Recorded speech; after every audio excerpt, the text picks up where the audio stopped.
Special Agent Robert Hanssen was a spy inside the FBI.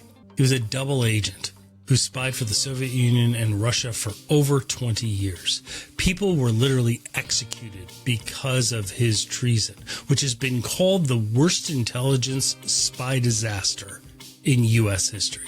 For 22 years, Agent Hanssen sold America's secrets to Moscow, sending agents that helped the U.S. to their deaths in a dark basement under a Russian prison. This isn't a movie. This really happened. Then dramatically, in 2001, he was caught red-handed at a drop zone while handing over secrets to Russia. But get this, the FBI man who caught him, who led the most famous internal insider treason case in American history, when he pulled this off back in 2001, that FBI agent wasn't a seasoned or grizzled agent or some type of Hollywood hero.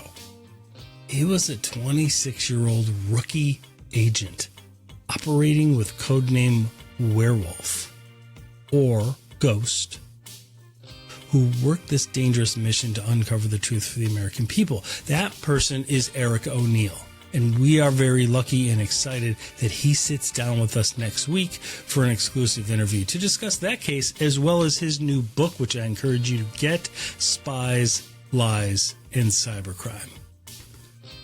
We cover the same tactics of betrayal and espionage that are fueling social engineering and cybercrime today. And we show you exactly how you can protect yourself and your family, your loved ones, and your organization. So watch for our exclusive interview with Eric O'Neill coming up next week. But today, we bring you behind the scenes for the story behind next week's episode. The story of treason and espionage involving Robert Hanssen, coming up right now in this episode. So hang out and check this out. It's good. It's really good. Subscribe now. You won't ever see truth the same way again. This is Cybercrime Junkies, and now the show.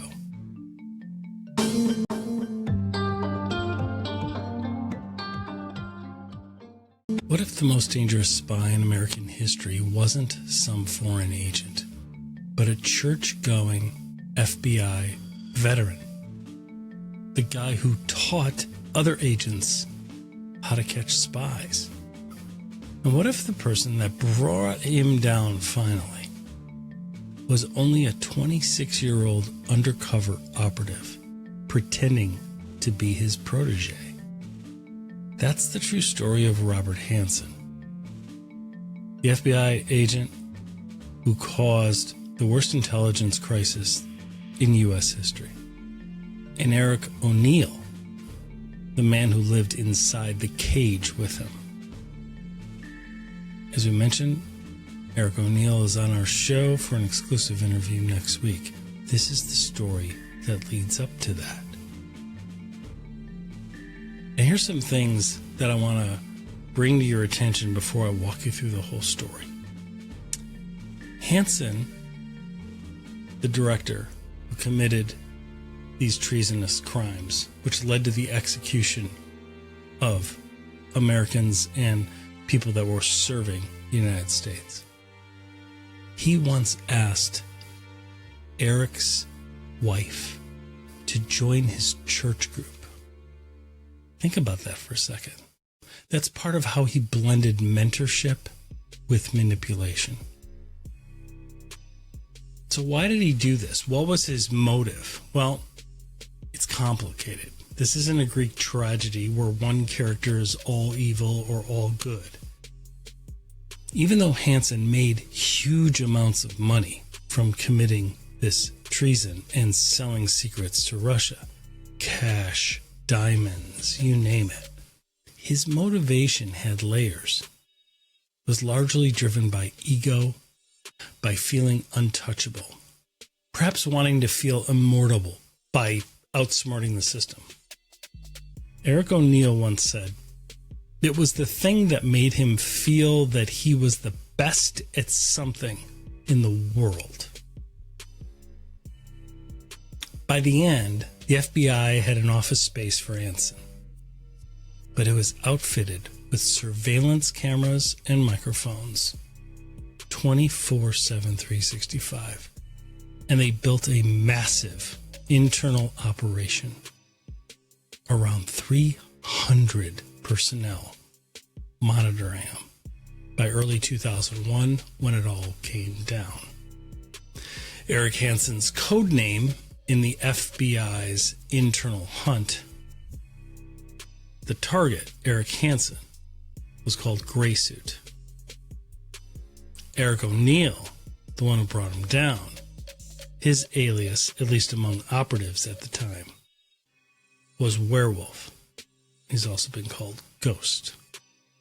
So why this matters and why we need to pay attention to this. This case is a template for insider threat, for long-term espionage, and the human factor in cybersecurity. It fits perfectly in what we talk about in cybercrime and raising awareness. The dynamic between Hanssen, the spy inside, and O'Neill, the operative inside the cage, is dramatic. Loyalty, betrayal, risk, secrecy. There's direct parallels to today's threats. Malicious insiders, nation-state cyber espionage, data exfiltration. Exfiltration, fancy word for steal, right? Taking sensitive data, money, you name it. And it all boils down to the human layer. This real-world story gives us all a behind-the-scenes look at what security consulting and counter-espionage really involves, not just theory. So let's start at the beginning. The spy among us. Robert Hanssen was the kind of agent you'd never suspect. He was quiet. He was conservative. And by all accounts, brilliant. He had a corner office in the FBI. He wore a cross on his neck. And he held secrets and sold them worth millions. For over 22 years, Hanssen sold America's deepest intelligence to the Soviet Union. And then when the USSR collapsed and it became Russia, he continued on and sold it to Russia. He gave up spy networks, nuclear defense plans. Think about that for a second. He even gave up the names of double agents, people that were over in the Soviet Union and in Russia helping the United States. Many of those were executed because of what Hanssen did. And as we talked about, he wasn't just even driven by greed. He wanted to win. To outsmart the system he thought had overlooked him. The FBI called it one of the worst intelligence breaches in U.S. history. So to catch him, they brought in the Ghost, Werewolf. Enter Eric O'Neill, a young FBI ghost trained in surveillance but never told the full mission. They told him he'd be working for Hanssen in a new cybersecurity division called Information Assurance. In reality, he was there to watch him. Every word, every move, every strange keystroke on the keyboard. Imagine sitting across the man you know is betraying your country and getting people executed and risking nuclear war and pretending he's your mentor. Knowing one wrong look could blow the whole case. Hanssen even once turned to him mid-conversation and said, "You know, Eric, the FBI is full of traitors. You just have to look hard enough." That sink in. That line wasn't a metaphor. It was a warning. The climax came down to one risky moment. Hanssen had left his PalmPilot, PalmPilot was like the early smartphone. Had a little pen. We all used it back in the day. Anybody that's over 40 will remember them. Well, Hanssen left his PalmPilot, the device he used to record encrypted secrets, and he left it unattended for just a moment. O'Neill made a split-second call. He grabbed it, rushed it to the tech team. They cloned the data while he stalled Hanssen with casual conversation. Minutes ticked by. Then, unexpectedly, Hanssen returned. Eric handed the device back, heart pounding, palms sweating, not knowing if he'd given away the operation. That cloned data became the smoking gun that finally exposed Hanssen. 2 weeks later, the FBI arrested Hanssen at a dead drop zone in a Virginia park. We've got a picture of it. We'll show it on the video. He was caught leaving a final package under a wooden footbridge. Inside of that package, stolen documents, cash, and betrayal worth billions. That story has become legend. Hollywood even turned this into a movie called Breach. But Eric O'Neill didn't stop there. In his new book, Spies, Lies, and Cybercrime, he shows how these same spy tactics, deception, manipulation, social engineering, have evolved into today's digital espionage. The new spies aren't in trench coats. They're in hoodies, Slack channels, and AI models. And they're not just after governments anymore. They're after you. Eric O'Neill warns that cybercrime has grown into the third largest economy on Earth. We've talked about that routinely on the show. There's the US, China, and then cybercrime. It has surpassed the international drug trade, which most people think makes so much money. It surpassed that 6 years ago. The most common breach is still caused by humans. Not malware, not ransomware, mindware. The same confidence tricks that Hanssen used to hide for decades are the same tactics attackers use today to get you to click, share, or trust the wrong thing. Robert Hanssen didn't just steal files. He also stole lives. When he fed U.S. intelligence secrets to the Soviet Union, he exposed way more than nuclear secrets and strategies. He exposed humans. American assets working deep inside Moscow. Men and women who risked everything to pass information that protected the free world. Names that were supposed to stay locked in the most classified vaults of the headquarters of the FBI. They all ended up in the hands of the KGB. Neatly typed, cross-referenced, and friggin' gift-wrapped by one of our own FBI agents. Between 1985 and 1991, at least 3 confirmed people, double agents working on behalf of the free world in the United States, were arrested, tortured, and executed because of what Hanssen did.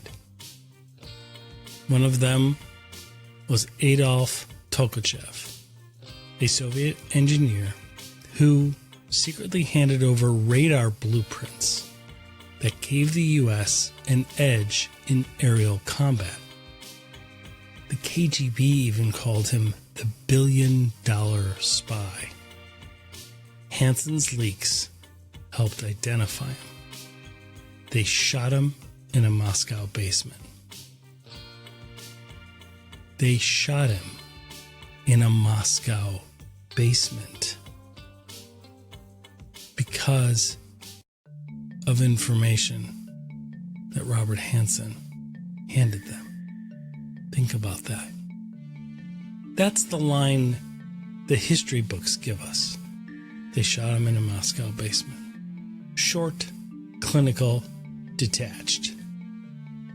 But what really happened is a lesson in how silence can scream. Adolf Tolkachev wasn't some shadowy figure out of a spy model. He was an engineer. He was an introvert. He was a man who spent his life designing radar systems for the Soviet Air Force. And one day he decided to turn against the machine he had helped build. For nearly a decade, Tolkachev fed the U.S. CIA documents that changed the balance of power in the Cold War. His blueprints gave American pilots an invisible edge, the kind of data that saves lives. He hid notes inside car parts, film canisters, even children's books. He met agents in back alleys under the cover of fog, passed microfilm through cracked car windows, and went home to his wife pretending nothing happened. He knew what the stakes were, but he wanted to see the world free. He once told his CIA handler, "If I'm caught, I will not survive the day, but freedom is worth the risk." If I'm caught, I will not survive the day, but freedom is worth the risk. And for years, he was right. No one caught him, not until Robert Hanssen and his betrayal reached across the world. When Hanssen sold out American double agents, he gave Moscow a map. He didn't just hand them a name. He cross-referenced everything. And the KGB moved fast. They arrested Tolkachev, dragged him to a Lubyanka prison, and broke him under interrogation. They wanted to make an example of him, and they did. Down in a concrete basement under a single buzzing light, they lined him up against a wall. No ceremony, no trial, no lawyer, just a shot, and then nothing. His wife wasn't even told for years. The CIA only learned of his fate through whispers, smuggled out on scraps of rumors. In your FBI headquarters, the analysts who worked with him, who trusted that network, they just sat with stunned silence. One of them later said it felt like watching a friend disappear into static. All because one man in the FBI wanted to feel special, wanted to prove that he was smarter than everyone else. Robert Hanssen's treason didn't end with stolen files. It ended in that Moscow basement with the echo of a gunshot that no one in Washington could ever unhear. This is why Eric O'Neill's story matters. Because when you've seen what betrayal really costs, you spend the rest of your life hunting for the next one before it fires the next shot. But it didn't end with him. Another was Valery Martinov, an officer of the Soviet Foreign Intelligence Service, who fed the FBI details of Russian operations. Vanished after Hanssen's reports reached Moscow. So did Sergei Motorin, another double agent. Both were executed without trial, without due process, without attorneys, without any say.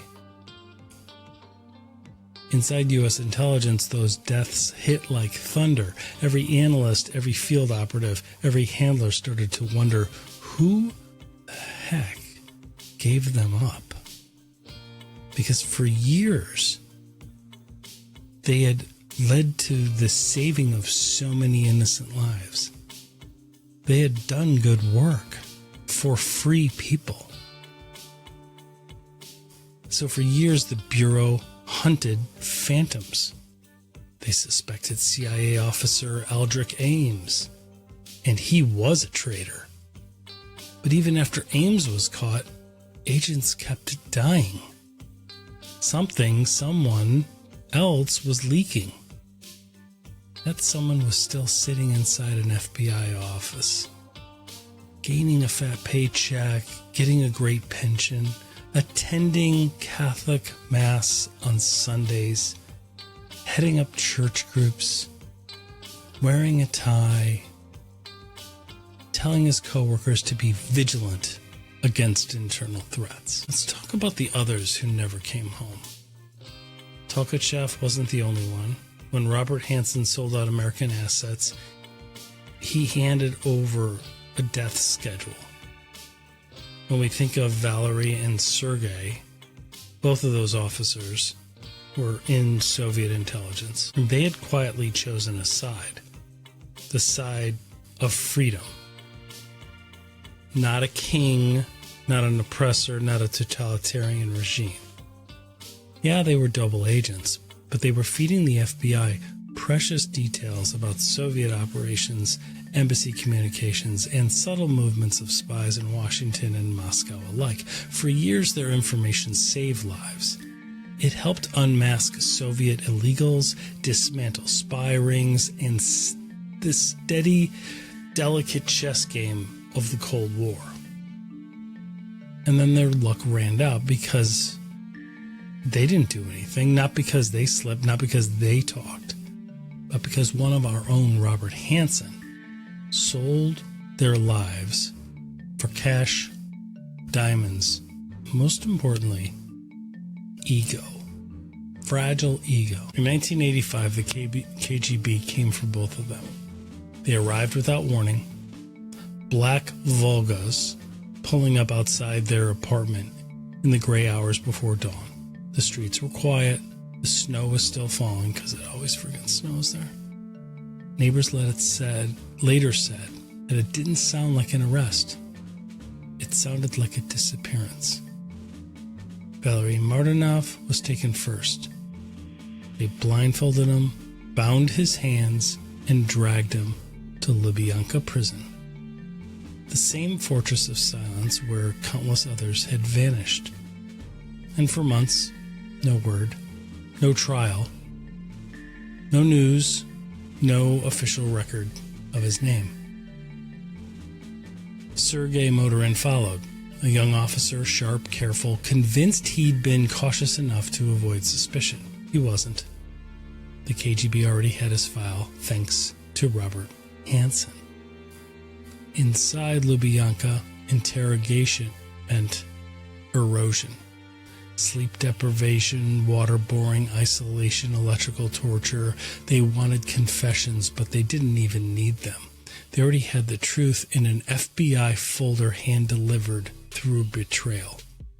By winter's end that year, both men were executed. Shot in the head, buried in unmarked graves behind prison walls. Their families were told nothing. Their names were erased from official records, just two ghosts in a system built on secrets. In Washington, analysts started to piece it all together slowly because encrypted cables had gone silent, messages, dead drops stayed empty, and one by one the reports stopped coming in. But they didn't know then that Hanssen's treachery had already reached oceans and ended two more lives. The Soviets called it justice. The FBI called it a nightmare. And for the families of those two men, it was simply gone. And this is where Eric O'Neill's story begins. Eric once said that understanding Hanssen wasn't about chasing codes or surveillance or secrets. It was about confronting what betrayal looks like when it wears a suit and tie, attends church on Sunday, comes to your house, speaks with your wife, and wears a wedding ring. Martinoff and Motorin were proof. Espionage isn't glamorous. It's cold. It's quiet. And it leaves no one clean. That's the real cost of the Hanssen case. Not the data, not the headlines, but the men whose names faded in the snow behind the prison outside Moscow. So this is where Eric O'Neill's story begins, in the long shadow left by men like Martinoff, Motorin, and Tolkachev, ghosts whose deaths haunted every hallway inside the FBI. Fast forward to the 1990s, whispers of a double agent or a mole inside the Bureau were still echoing in FBI offices. A traitor had been bleeding secrets for decades, and no one could figure out who. Every failure, every dead agent, every compromised mission, they all led back to a single individual thread. And the thread ended at Robert Hanssen. But to catch him, they couldn't rely on forensics or wiretaps. Hanssen was way too careful, too paranoid, too brilliant. He knew every surveillance trick in the book. He wrote half of them. So the FBI turned to something more dangerous. A young, untested operative who could get close enough to make Hanssen believed he'd found a protege. To feed the very thing that was motivating him, to feed his ego, to make him feel special. It's why he endangered the United States and got people killed, so that he could feel special. Someone who admired him, trusted him, maybe even feared him. And that operative was Eric O'Neill. Officially, he was assigned to work for Hanssen in this newly created cybersecurity unit, a dull, bureaucratic department called Information Assurance. But the job wasn't paperwork, it was proximity. Eric's real mission: to live beside the mole, study him, and quietly dismantle his illusion of safety. He wasn't given a gun, he wasn't given anything other than time and a cover story. Imagine sitting across the man who sold out your country, who'd sent fellow agents to their deaths in basements you can still hear echoing in your mind, and pretending he's your mentor. Eric Hanssen was brilliant, paranoid, manipulative, a spider in a web of his own making. And Eric O'Neill had to step into that web without getting caught. Every day was psychological warfare. The coded conversations, the sudden mood swings, the veiled religious guilt, the casual contempt for the bureau he'd betrayed. Underneath it all, that constant hum of danger, the knowledge that if Hanssen ever suspected, it wouldn't end with an arrest. It could end with the loss of Eric's life. What unfolded next would become one of the most extraordinary takedowns in FBI history. A battle of wits, fought not in dark alleys, but across cubicles, coffee breaks, and quiet office corridors. The ghosts of Martinoff, Motorin, and Tolkachev were still whispering in those walls. But this time, someone was listening, and that was Eric O'Neill. For weeks and months, it went on and on, this delicate dance. Eric lived inside the cage with the mole, Hanssen trusted him, tested him, and toyed with him. Every move felt like chess against a grandmaster who'd already knew the endgame. But Eric was patient. He watched. He logged every file Hanssen printed, every document he hid, every strange code name he muttered under his breath. And then came the opening. Hanssen had a handheld PalmPilot, early day smart device, a personal digital diary. And in it were encrypted notes, lists, drop schedules, and dead drop coordinates. Well, the FBI needed it. But Hanssen never left it out of his sight until one day in 2001. He left his office just for a quick meeting. The device sat on his desk. Black and silver, ordinary, harmless looking. O'Neill's handler whispered through his earpiece, "This is it. You've got 5 minutes." Eric moved fast. He grabbed the PalmPilot, ran it down the corridor into a waiting tech room disguised as IT support.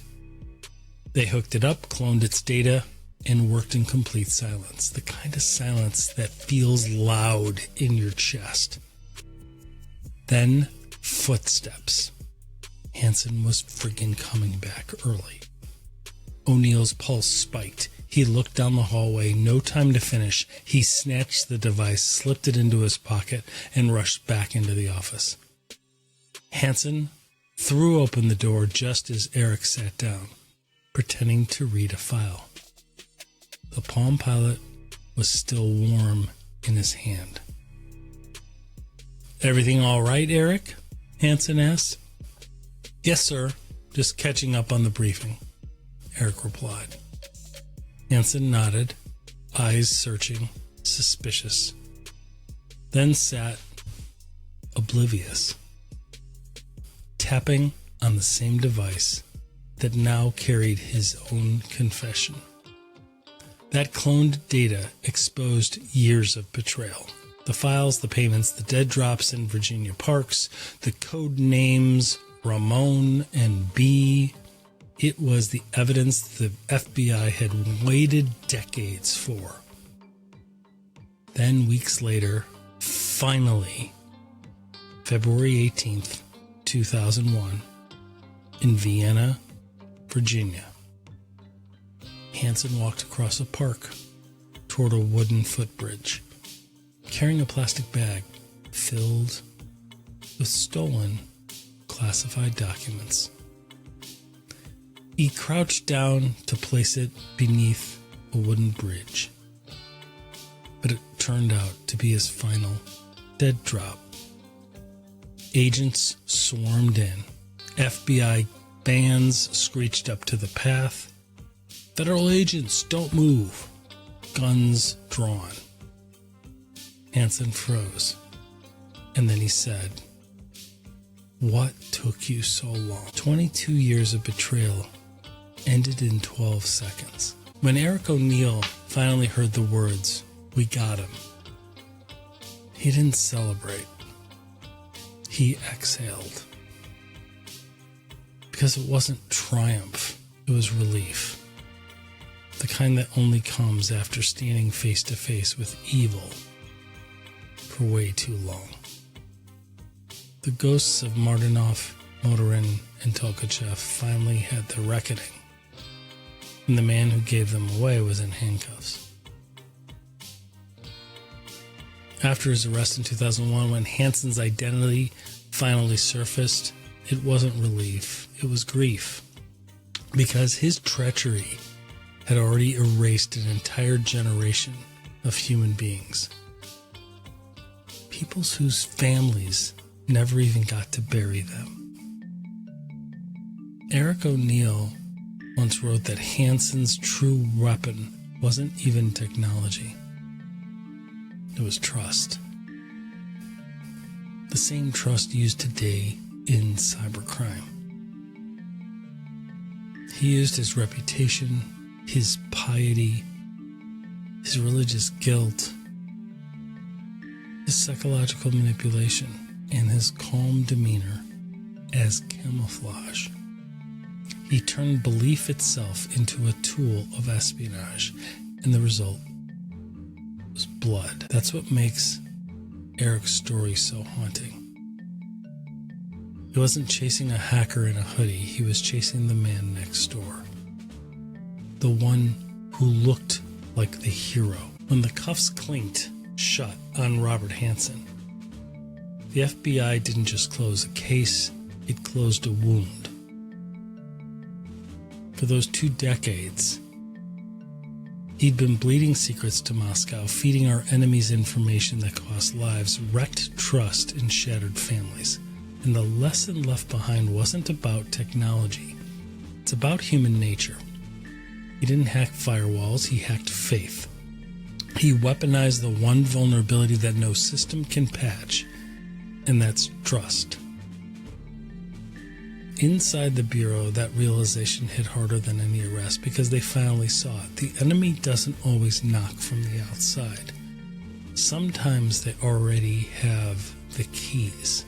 The truth stayed with Eric O'Neill long after the cameras and the case files faded. He'd stared into the eyes of betrayal and lived to tell the story. But he also saw something deeper. The same tactics of manipulation and deceit Hanssen used behind closed doors were now being reborn in cyberspace. Where spies who once carried briefcases now carried code, made phone calls, used social media DMs to do the exact same thing. Where dead drops were hidden under footbridges, they now live in encrypted servers and chat logs.